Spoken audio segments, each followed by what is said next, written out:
are going to discuss Ghai Essential Pediatric chapter 1 introduction to pediatrics. जैसा कि मैंने previous class में आप सबको बताया था, national programs on child health क्या होता है और इसमें गवर्नमेंट क्या क्या फैसिलिटीज़ प्रोवाइड करती है। फिर टेबल 1.2 भी बताया था जिसमें चाइल्ड मोर्टेलिटी जो टारगेट है नेशनल हेल्थ पॉलिसी के द्वारा वो 2017 में कितनी घटी है। ये सारी चीज़ें मैंने अपने लेक्चर 5 में बताया है। अगर अभी तक आपने लेक्चर 5 नहीं देखा है तो आप डिस्क्रिप्शन बॉक्स से लेक्चर 5 की वीडियोस देख सकते हैं। ठीक है, मैं डिस्क्रिप्शन बॉक्स में प्रोवाइड कर दूंगी लेक्चर 5, 4 और मे भी जो भी आपको नीड्स होंगी आप कमेंट बॉक्स में मुझे मैसेज कर देना, मैं उसका तुरंत रिप्लाई करके और वो चीज़ें अपलोड कर दूंगी। ठीक है, तो आज हमारा जैसे मैंने लास्ट लेक्चर में बताया था कि टेबल 1.3 एंड 1.4 मैं नेक्स्ट वीडियो में अपलोड करूँगी, इस क्योंकि मेरे पास वक्त नहीं होता है, इस वजह से आज मैं टेबल 1.3 बताऊँगी। Summary of maternal new born and child health services under NHM। ठीक है, जैसे नेशनल हेल्थ पॉलिसी के अंतर्गत जो समरी है maternal new born and child health की, वो कौन कौन सी सर्विसेज प्रोवाइड करती है वो हम इस पूरा जो टेबल है ना इसमें जानेंगे। ठीक है, तो फर्स्ट हमारा ये है कि इसमें हम किस किस चीज़ के बारे में पढ़ेंगे। तो इसमें जो है ना हम पढ़ेंगे प्रेगनेंसी के बारे में, जैसे फर्स्ट वीक से लेके लास्ट वीक तक प्रेगनेंसी में क्या क्या मतलब हमें गवर्नमेंट क्या क्या फैसिलिटीज़ प्रोवाइड करती है इसके बारे में। और फिर उसके बाद चाइल्ड बर्थ कैसे करानी है, फिर चाइल्ड बर्थ के बाद गवर्नमेंट कौन सी स्कीम कैसी स्कीम लाई है मतलब डिलीवरी के बाद की, फिर न्यू बॉर्न की केयर कैसे करनी है, वो सारी हम इस पूरे वीडियो में ये जो पूरा है ना ये पूरे टेबल में पढ़ेंगे हम। ठीक है, तो अब हम स्टार्ट करते हैं। पहला, skilled obstetric care and essential new born care including resuscitation. सबसे पहले स्किल्ड ऑब्स्टेट्रिक्स के केयर के अंतर्गत प्रेगनेंसी से चाइल्ड बर्थ तक एक वुमेन को रहना चाहिए। दूसरा, इसेंशियल न्यू बॉर्न केयर क्या होता है, बच्चे को कैसे बचाया जाए, ये सारी चीज़ें इसमें बताई गई हैं। और facility deliveries by skilled birth attendant. और सबसे बड़ी खासियत है, अगर कोई स्किल्ड बर्थ अटेंडेंट है यानी जो बहुत ज़्यादा एक जैसे कि हर इंसान की अलग खूबी होती है, तो जैसे जो स्किल्ड बर्थ अटेंडेंट होते हैं यानी जो बहुत ज़्यादा प्रिपेयर्ड रहते हैं और जिनके हाथ एकदम स्मूथ होते हैं डिलीवरी के लिए, तो उनको प्रीफर करना चाहिए बर्थ अटेंडेंट के तौर पे। ठीक है, नियोनेटल रेसिसिटेशन, नवजात शिशु की सुरक्षा कार्यक्रम that aims to train nurses. और नवजात शिशु की सुरक्षा करने के लिए जो कार्यक्रम चलाया गया है उसमें सबसे ज़्यादा ट्रेन किया जाता है नर्सेज को, डॉक्टर्स को और नियोनेटल रेसिसिटेशन को। ठीक है, अब ये हो गया हमारा। अब ये है इसमें क्या है, emergency obstetric and new born care, EMONC यानी emergency obstetric and new born care. इसमें क्या बताता है, इसेंशियल न्यू बॉर्न केयर। ठीक है, जो ज़रूरी है न्यू बॉर्न बच्चे की केयर के लिए, देखभाल के लिए, वो सबसे ज़्यादा क्या है, वार्मथली है, गर्म कैसे रखना है बच्चे को, हाइजीनिक कैसे रखना है, ब्रेस्ट फीड कैसे कराना है, एक्स्ट्रा केयर कैसे करना है स्मॉल बेबीज़ का। और मान लिया अगर कोई बच्चा बीमार है, नवजात बच्चा, तो उसकी देखभाल कैसे करनी है, ये सारी चीज़ें बताई जाती है emergency obstetric new born care में। ठीक है, अब हमारा नेक्स्ट है postpartum care for mother and baby. और डिलीवरी के बाद की जो केयर्स होती हैं वो माँ और बच्चे के लिए कौन कौन सी होती हैं, तो है जननी सुरक्षा योजना, GSY, इसको हम बोलते हैं Janani Suraksha Yojana, that provide cash incentive to the women. जो जननी सुरक्षा योजना है इससे कुछ कैश गवर्नमेंट देती है वुमेन को ताकि वो डिलीवरी के बाद खुद की अच्छे से देखभाल कर सके। क्योंकि अगर कोई वुमेन गरीब है और उसका हस्बैंड जॉब नहीं करता या फिर और भी बहुत सी चीज़ें होती हैं जो कि एक फैमिली को करनी पड़ती हैं, तो अगर उस टाइम में मनी ना हो तो फिर वो खुद की केयर नहीं रख पाएगी। तो गवर्नमेंट ने ये जो स्कीम निकाली है ये बहुत अच्छी स्कीम है। और इसमें जो है ना वो आशाज़ को भी ऐड किया गया है, आशा जिसे हम नॉर्मल लैंग्वेज में दाई बोलते हैं। ठीक है, फिर जननी शिशु सुरक्षा कार्यक्रम, JSSK, जननी शिशु सुरक्षा कार्यक्रम यानी बच्चे की जो सुरक्षा है उसका कार्यक्रम। ठीक है, that entitle the mother and infant for to free delivery यानी जो वुमेन है और बच्चा है उसकी अच्छे से देखभाल करने के लिए, जो सुरक्षा उसकी होती है वो करने के लिए गवर्नमेंट ने एक स्कीम लगाई है जिसमें फ्री डिलीवरी कराई जाती है बच्चों की। और मेडिसिन्स भी फ्री दिए जाते हैं, ब्लड भी फ्री दी जाती है, क्योंकि कुछ वुमेन्स के अंदर ना जो ब्लड का फ्लो है वो एक्सेस लेवल में हो जाता है, जिससे हीमोग्लोबिन बहुत कम होता है, तो उन्हें हीमोग्लोबिन चढ़ाना पड़ता है, ठीक है। और फिर डाइट का भी ध्यान रखना पड़ता है, और pickup and drop in government facilities. और इसके अंदर पिकअप एंड ड्रॉप यानी जैसे हॉस्पिटल काफ़ी बड़ी है या फिर घर नज़दीक है, तो पिकअप एंड ड्रॉप के लिए भी गवर्नमेंट एक स्टाफ प्रोवाइड करती है, ठीक है। अब हमारा नेक्स्ट है new born and child care, ठीक है।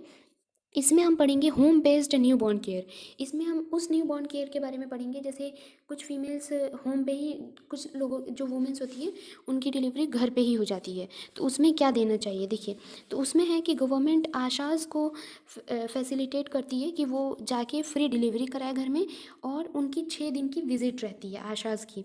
और 6 दिन की कौन कौन सी विज़िट रहती है, एक तो फर्स्ट डे रहती है, उसके बावजूद भी 6 दिन रहते हैं। एक थर्ड डे, जैसे डिलीवरी हुई आज उसके 3 दिन बाद, फिर 7th डे, फिर 14th डे, फिर 21, फिर 28 और लास्ट 42। ये 6 दिन मतलब लास्ट होता है 42 के दिन। 42 डेज तक आशाज़ को अप डाउन करना पड़ता है, ताकि जो मदर है या फिर जो इन्फेंट है उनकी केयर कर सकें। और उनका काम ये रहता है, पहला इंटरवेंशन फॉर इन्फेंट, ठीक है।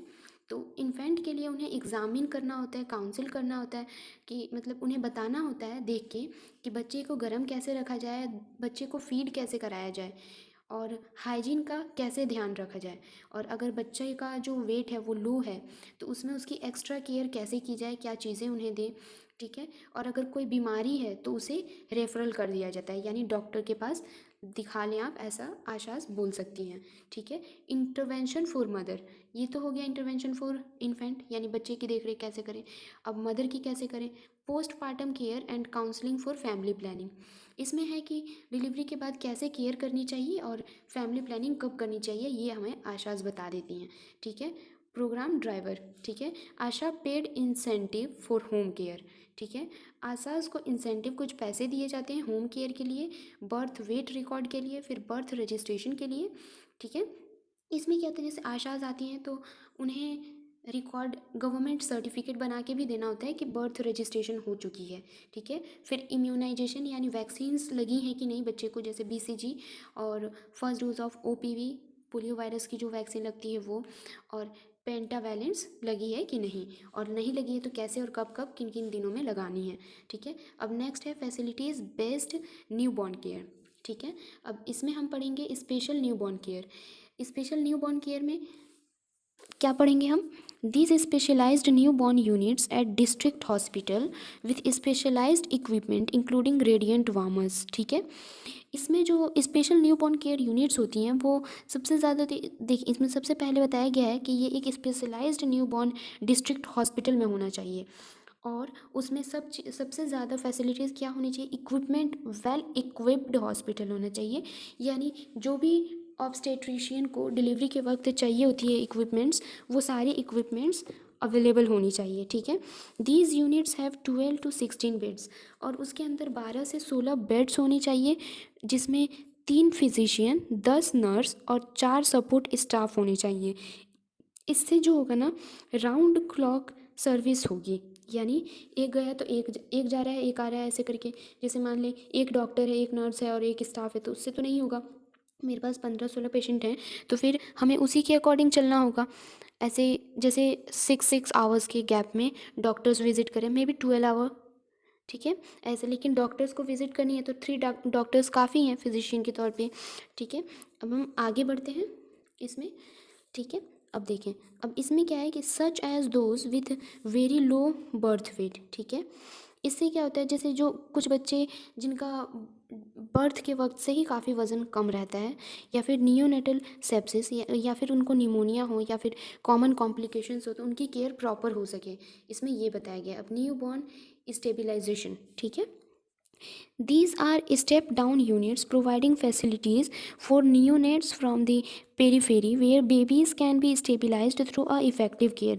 इसमें क्या होता है, स्टेप डाउन यूनिट होता है जिसमें हम प्रोवाइड करते हैं नियोनेटल, जो नवजात शिशु है, उन बेबीज़ को स्टेबलाइज इफ़ेक्टिव केयर कैसे किया जाए, ठीक है। These are setup in CHCS, ठीक है, एंड प्रोवाइड सर्विसेज, ठीक है। Include resuscitation, provision of warming. इसमें सबसे ज़्यादा जो है ना वो न्यूनेट्स, जो न्यू बॉर्न होती है यानी न्यूनेट्स, उनको सबसे बड़ी प्रॉब्लम होती है कि उन्हें वार्मथ कैसे रखा है, गर्म कैसे रखा जाए, क्योंकि जो वो यूट्रस के अंदर हीट उन्हें मिलती है, हमें वो भी मेंटेन करनी होती है, ठीक है। और उसके बाद फिर वो एटमॉस्फेयर के अकॉर्डिंग खुद को डेवलप कर लेते हैं, ठीक है। ब्रेस्ट फीडिंग कैसे कराना है, इन्फेक्शन से कैसे बचना है, फिर कॉर्ड केयर कैसे करनी है, फिर सपोर्टिव केयर कैसे करनी है, और अगर ऑक्सीजन लेवल चेक, मतलब ऑक्सीजन की कमी है तो ऑक्सीजन की कमी को कैसे पूरा करें, आईवी फ्लूइड्स कैसे प्रोवाइड करें और कैसे दें, provisions for monitoring of vital science and referral, और अगर मॉनिटरिंग नहीं है तो उन्हें रेफ़र कर दें, ठीक है। अब हमारा नेक्स्ट है न्यू बॉर्न केयर कॉर्नर्स, ठीक है। These are special corners within the labour room at all facilities. यह एक ऐसा कॉर्नर है जिसमें लेबर रूम यानी डिलीवरी कराई जाती है, जिसमें हर तरह की फैसिलिटीज़ अवेलेबल हो, जैसे PHC, CHC, DH सब अवेलेबल हो, वेयर डिलीवरीज ऑकर, और यहाँ पे हम डिलीवरी करा सकें। सर्विसेज इंक्लूडेड रिससिटेशन, और इसमें सबसे बड़ी सर्विस होती है कि बच्चा और औरत दोनों को कैसे बचाया जाए, ठीक है। वुमेन एंड न्यूनेट्स कैसे बचाए जाएं, ठीक है। और फिर services included provision of warmth, उनको गर्म कैसे रखा जाए, prevention of infection and early initiation of breast feeding, उन्हें इन्फेक्शन से कैसे बचाया जाए, और फिर अर्ली मतलब शुरुआती में उन्हें फीडिंग कैसे कराई जाए, ठीक है। अब नेक्स्ट हमारा है प्रोग्राम ड्राइवर, जननी शिशु सुरक्षा कार्यक्रम, ठीक है, that entitle the mother and infant to free delivery. जैसे कि ऊपर मैंने बताया था जननी सुरक्षा कार्यक्रम, सुरक्षा शिशु कार्यक्रम, ठीक है। तो इसमें जननी मतलब हो गया वुमेन, ठीक है, शिशु न्यूनेट्स, इनकी सुरक्षा का कार्यक्रम जो है वो कैसे है, तो इसमें सबसे ज़्यादा है कि फ्री डिलीवरी कराई जाए, फिर मेडिसिन्स और ब्लड फ्री में प्रोवाइड की जाए, फिर डाइट उनकी प्रॉपर तरह से उन्हें डाइट दी जाए, फिर पिकअप एंड ड्रॉप हो गवर्नमेंट फैसिलिटीज़ में। अब हमारा नेक्स्ट है integrated management of common childhood illness, ठीक है।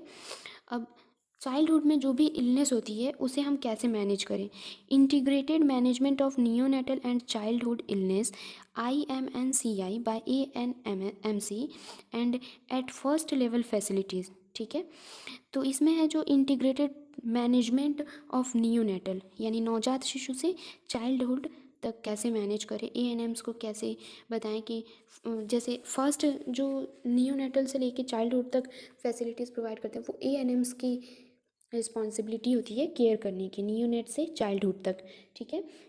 उसके बाद है facility IMNCI at the first referral level, ठीक है, जो कि सबसे पहला रेफरल लेवल है वो है focuses on providing inpatient management of major cause of childhood mortality such as asphyxia, sepsis, low birth weight and pneumonia, ठीक है। सबसे पहली जो डिजीज़ेज़ होती हैं जो जैसे न्यूनेट से चाइल्डहुड की तरफ बच्चे का ग्रोथ होता है, तो उसमें जो सबसे ज़्यादा होती है वो होती है चाइल्डहुड मॉर्टेलिटी, ठीक है। फिर जिसकी वजह से चाइल्डहुड की मॉर्टेलिटी जो होती है वो घटती या बढ़ती है, वो सबसे ज़्यादा सेप्सिस या लो बर्थ वेट यानी बच्चे का वज़न कम होना, pneumonia, diarrhoea, malaria, meningitis and severe mall nutritions diseases, ठीक है। इन सब की वजह से जो होता है ना वो चाइल्डहुड मॉर्टेलिटी रेट घट जाती है। अब नेक्स्ट लास्ट है इस पेज का प्रोग्राम ड्राइवर, जननी शिशु सुरक्षा कार्यक्रम JSS के that entitle the infant to free delivery, ठीक है। इसमें जो JSS की है इसका मेन मोटो जैसे कि मैंने ऊपर भी बताया, 2-3 दफ़ा बता दिया मैंने कि इसका मेन मोटो है कि डिलीवरी फ्री कराना, मेडिसिन्स और ब्लड फ्री देना, प्रॉपर डाइट रखना, फिर पिकअप एंड ड्रॉप होना गवर्नमेंट फैसिलिटीज़ के अंदर, ठीक है। अब हम बढ़ते हैं अपने टेबल 1.3 के पार्ट 2 पे, ठीक है। इसमें दिया गया है new born and child care immunization, ठीक है, new born and child care immunization, ये हम पढ़ेंगे। इसमें बताया गया है universal immunization program now includes 7 vaccine preventable diseases, ठीक है।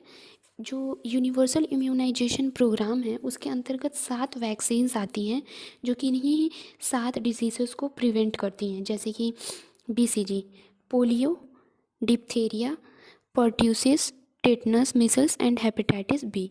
ये जो डिजीज़ेज़ हैं ये सारी डिजीज़ेज़ की वैक्सीन्स हैं जो कि चाइल्ड को लगती है। For all children given push by mission Indradhanush to ensure no one is left behind. जो इंद्रधनुष मिशन है उसका ये अंतर्गत है कि उसमें ये पूरी तरह रिकवरी किया जाता है कि बच्चों को जो है ना वो ये वैक्सीन्स पूरी तरह सबको मिलनी चाहिए। ठीक है, पेंटावेलेंट डीपीटी, ठीक है, hepatitis B and haemophilus influenza vaccine, ये तो स्पेशली। ठीक है, OPV supplementary doses administered on national immunization days, injectable polio vaccine. ठीक है, ये सारी जो है ना ये वैक्सीन्स हैं जो कि एक चाइल्ड को देनी चाहिए नियोनेटल बर्थ के बाद से 5 इयर्स तक के पहले के बच्चों को। ठीक है, MR micelles and rubella vaccine, MR जो होता है उसमें मिसल्स और रूबेला वैक्सीन से बचाने के लिए दिया जाता है। फिर रोटा वायरस वैक्सीन जो कि कुछ सेलेक्टेड स्टेट्स में दी जाती है। न्यूमोकोकल वैक्सीन, ठीक है, ये भी कुछ सेलेक्टेड स्टेट्स में दी जाती है। फिर जापानीज इंसेफेलिटिस बी वैक्सीन इन इंडेमिक डिस्ट्रिक्ट, ठीक है, कंबाइंड विथ रूटीन इम्यूनाइजेशन। ये सारी जो है ना इसमें वैक्सीन्स के बारे में ही बताया गया है कि बच्चों को कौन कौन सी वैक्सीन्स लगनी चाहिए। अब हमारा नेक्स्ट ये टॉपिक है, इसमें हम ये पढ़ेंगे child health screening and early intervention services. ठीक है, इसमें बताया गया है कि चाइल्ड हेल्थ स्क्रीनिंग यानी बच्चों की हेल्थ के रिगार्डिंग देखते रहना हमेशा कि उनकी हेल्थ में कोई प्रोग्रेस है या नहीं है, जो सर्विसेज हमने गवर्नमेंट ने दी है वो प्रॉपर वे में चल रही है या नहीं चल रही है। तो launched January 2013 child health screening and early intervention services through mobile health team at block level. ये जो गवर्नमेंट ने बनाई थी चाइल्ड हेल्थ इंटरवेंशन टीम, इसका जो मेन ब्रांच होता है वो होती है गवर्नमेंट के अंडर। ठीक है, ओके, ब्लॉक लेवल पे। ठीक है, screening of all child 0 to 6 year old, और इसमें नवजात शिशु से लेकर 6 साल तक के बच्चों को इनरोल कराया जाता है at least twice a year for 30 disorder 4 days। ठीक है, और साल में कम से कम 2 बार 3 डिजीज़ के डिसऑर्डर्स के अंतर्गत। ठीक है, नेक्स्ट है डिफेक्ट, अगर ये नहीं ले तो फिर कौन कौन से डिफेक्ट हो। न्यूरल ट्यूब डिफेक्ट, ठीक है, यानी न्यूरल ट्यूब डिफेक्ट हो गया, फिर डाउन सिंड्रोम हो गया, क्लेफ्ट लिप या पैलेट, ठीक है, यानी मुड़ा हुआ लिप या फिर पैलेट, क्लब फुट, ठीक है, डिस्प्लेसिया हिप, कॉन्जेनाइटल कैटरेक्ट और deafness, congenital heart diseases and retinopathy of prematurity. ठीक है, ये सारे डिफेक्ट्स हैं। फिर डिफिशियंसीज़ क्या है, एनीमिया है, विटामिन ए, मतलब इन चीज़ों की कमी से, ज़्यादातर डिफिशियंसीज़ की कमी से बच्चों के अंदर एबनॉर्मेलिटी आती है। तो एनीमिया है, vitamin A deficiency, vitamin D deficiency, severe acute mall nutrition and goitre. Goitre का तो आपने नाम सुना होगा, पहले घेग जिसको बोलते थे, जिसमें गला जो होता है वो काफ़ी सूज जाता है, उसको गोइटर बोलते हैं, वो आयोडीन की कमी से होता है। और फिर डिजीजेस, स्किन कंडीशन, जैसे कौन कौन सी डिजीज़ेज होती हैं, तो स्किन कंडीशन चेंज हो जाता है, otitis media, rheumatic heart diseases, heart से रिलेटेड डिजीजेस होना, रिएक्टिव एयरवे डिजीजेस, फिर डेंटल कैरीज एंड कन्वल्जन्स, ये सारी जो हैं डिजीजेस हैं। फिर नेक्स्ट है डेवलपमेंट डिले एंड डिसेबिलिटी, जो बढ़ने की क्षमता होती है वो घट जाती है, और डिसेबिलिटी कौन कौन सी आती है वो है विज़न ऑन हियरिंग, ठीक है, सुनने में दिक्कत आना, इम्पेयरमेंट, न्यूरोमोटर इम्पेयरमेंट, ठीक है, न्यूरोमोटर इम्पेयरमेंट हो जाना, फिर हियरिंग इम्पेयरमेंट हो जाना, ठीक है, फिर मोटर डिले हो जाना, यानी दिमाग तक बातें बहुत कम ही पहुंचना, कॉन्जेनाइटिव डिले, ठीक है, फिर लैंग्वेज डिले, जैसे इसमें क्या होता है कि बच्चे या तो देर से बोलना चालू करेंगे, देर से सुनना चालू करेंगे, स्टार्ट करेंगे। इसमें कुछ पेरेंट्स तो हेजिटेट हो जाते हैं, उन्हें लगता है कि उनका बच्चा डिफेक्टिव तो नहीं, कि ना वो बोल पा रहा है ना कुछ सुन पा रहा है, लेकिन इसमें कोई परेशानी नहीं है, वो धीरे धीरे एज के अकॉर्डिंग सही हो जाता है, लेकिन वो काफ़ी डिले हो जाती है। जैसे कुछ बच्चे 1 ईयर आफ्टर चलने लगते हैं, कुछ 2 ईयर 3 ईयर आफ्टर चलते हैं, तो वो जो 2 और 3 ईयर में चलते हैं ना, उनके अंदर थोड़ी सी डिले हो जाती है। ठीक है, अब नेक्स्ट है ऑप्शनल। ये है कि सबको नहीं होती है लेकिन कुछ लोगों को होती है, कॉन्जेनाइटल हाइपोथायरॉयडिज्म, ठीक है। फिर sickle cell anaemia, beta thalassaemia, free management of these children at district early intervention centre of identified tertiary level institutions, ठीक है।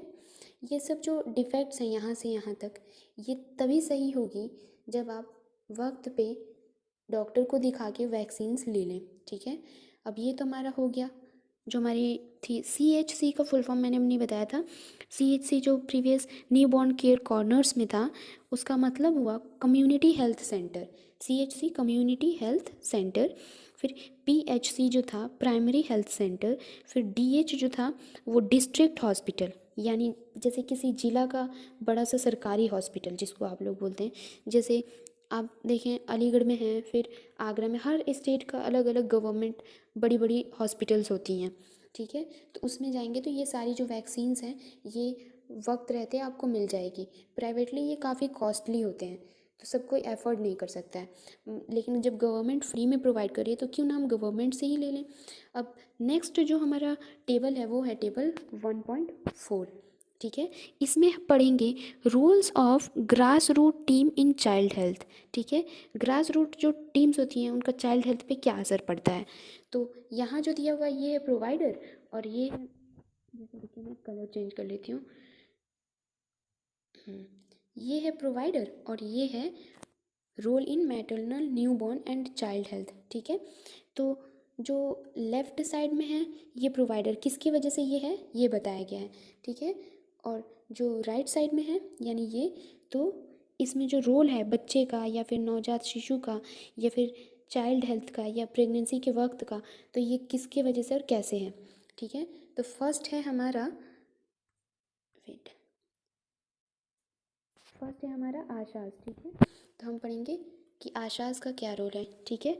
तो एक्रेडिटेड सोशल हेल्थ एक्टिविटीज़, ठीक है। आशाज़ का काम है जो सोशल हेल्थ एक्टिविटीज़ है वो हमें बताना, ठीक है। तो देखिए, mobilizing pregnant mother for antenatal check and care. इसमें आशाज़ का जो काम होता है वो ये होता है कि प्रेग्नेंट मदर को एंटीनेटल चेकअप और केयर प्रोवाइड करें, ठीक है। Accompanying pregnant mother to facility for delivery, ठीक है। और फैसिलिटीज़ प्रोवाइड करें प्रेग्नेंट मदर की डिलीवरी के वक्त। Home care of the new born and postpartum mother, और घर पे भी होम केयर प्रोवाइड करें न्यू बॉर्न को यानी नवजात बच्चे को, और जिसने बच्चे दिए हैं यानी मदर को, उनको अच्छे से प्रॉपर केयर प्रोवाइड करें। फैसिलिटेटिंग इम्यूनाइजेशन, और इम्यूनाइजेशन पे फैसिलिटेट फोकस करें, ठीक है। प्रोमोटिंग कॉम्प्लीमेंट्री फीडिंग, और उन्हें बताएं कि कॉम्प्लीमेंट्री फीडिंग कैसे देनी है, यानी अगर बेबी आपका मिल्क फीड नहीं कर रहा है तो फिर कॉम्प्लीमेंट्री उसकी जगह पे क्या दें, ठीक है। Primary care in diarrhoea and pneumonia, और अगर बच्चे को डायरिया या निमोनिया है तो उसकी केयर कैसे करनी है ये बताएं। फिर हेल्थ एजुकेशन दें उन्हें, हेल्थ के बारे में कुछ अपनी तरफ से एजुकेट करें उन्हें, जैसे हेल्थ को प्रॉपर डाइट देने से उनकी हेल्थ सही रहेगी, फिर हाइजीन बढ़ते हैं उससे भी सही रहेगी।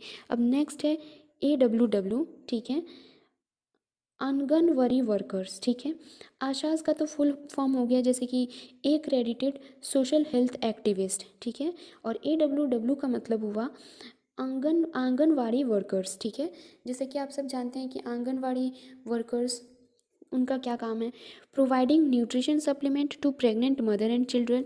जैसे गवर्नमेंट उन्हें न्यूट्रिशनल सप्लीमेंट्स देती है ताकि वो प्रेग्नेंट वुमेन मदर को और चाइल्ड को वो न्यूट्रिएंट सप्लीमेंट दें ताकि उन्हें जो है ना प्रॉपर न्यूट्रिएंट मिल सके।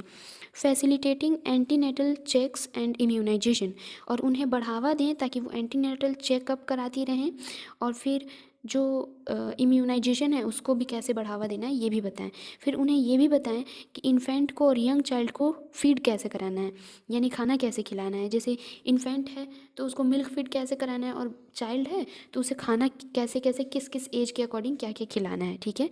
ग्रोथ मॉनिटरिंग ऑफ चाइल्ड, फिर ग्रोथ को कैसे बढ़ावा करना है बच्चे की, ये उनके अंतर्गत आता है, ठीक है। सप्लीमेंट्री न्यूट्रिशन टू चाइल्ड, और न्यूट्रिशन के सप्लीमेंट को चाइल्ड के न्यूट्रिशन सप्लीमेंट पे भी ध्यान दें। मैनेजिंग नरिश्ड चिल्ड्रन, ठीक है। और माल नरिश्ड चिल्ड्रन को कैसे मैनेज करना है ये जाने। Non formal pre school education दें उन्हें, यानी जो आंगनवाड़ीज़ होती हैं उनका सिर्फ यही काम नहीं होता है कि उन्हें बच्चों को पढ़ाना है, बस हाँ आए 2 घंटे बैठे और पढ़ा के चले गए। उनकी ये सारी जो चीज़ें लिखी हुई हैं ये सारी जिम्मेदारी होती है उनकी, और गवर्नमेंट इसी के पैसे देती है सबको, ठीक है। ANM लास्ट हमारा है, ANM ऑक्सिलरी नर्स मिडवाइफ, ठीक है। ऑक्सिलरी नर्स मिडवाइफ को हम लोग ANM बोलते हैं, और इनका काम होता है facilitating antenatal checks and care of pregnant mother. एक प्रेग्नेंट औरत की केयर करना और एंटीनेटल चेकअप्स करना, यानी प्रेगनेंसी के वक्त जो भी चेकअप्स हो वो इनके अंडर आती है, ठीक है। फिर इम्यूनाइजेशन, इम्यून को स्ट्रॉन्ग कैसे रखना है, इसके अंतर्गत भी यही ANMs का ये काम होता है। Supervision Asha's in AWW in newborn and child care, ठीक है। और इनका ये भी काम होता है कि ये देखती रहें कि आशाज अच्छे से वर्क कर रही हैं कि नहीं, फिर आंगनवाड़ी वर्कर्स वर्क कर रहे हैं कि नहीं, ठीक है। प्रोवाइडिंग IMNCI, ठीक है, यानी services for neonatal and child. और IMNCI प्रोवाइड करना नवजात बच्चे के लिए और जैसे 5 साल से कम बच्चे के लिए, ठीक है। और एंटीनेटल चेकअप्स भी कराने हैं, और ये सारे हैं ANMs के अंडर। और हेल्थ एजुकेशन भी बहुत ज़रूरी है उन्हें बताना। जैसे कोई पेशेंट आया उसे हम ये बताएं कि हाँ आपको ऐसे रहना है, हाइजीनिक रहना है, या फिर अच्छे से प्रॉपर डाइट लेनी है, टाइम टाइम पे खाना खाना है, और ग्रीन वेजिटेबल्स फ्रूट्स का सेवन ज़्यादा करना है। तो इससे क्या होगा, जो आपका इम्यून होगा वो भी स्ट्रांग होगा, और हाइजीन भी रहेंगे, और फिर डिजीज़ भी काफ़ी कम होंगी, ठीक है। और जैसा कि मैंने आप सबको बताया था कि टेबल 1.3 और 1.4, तो अभी मेरा टेबल 1.3 और 1.4 कंप्लीट हो गया। Thanks for your support. And अगर आपको और भी कोई टॉपिक्स घाई एसेंशियल पेडियाट्रिक्स में प्रॉब्लम होती है तो आप मुझे कमेंट बॉक्स में कमेंट कर सकते हो, मैं उसकी वीडियोस जो है ना वक्त रहते अपलोड कर दूँगी, ठीक है। Thank you. Like share and subscribe.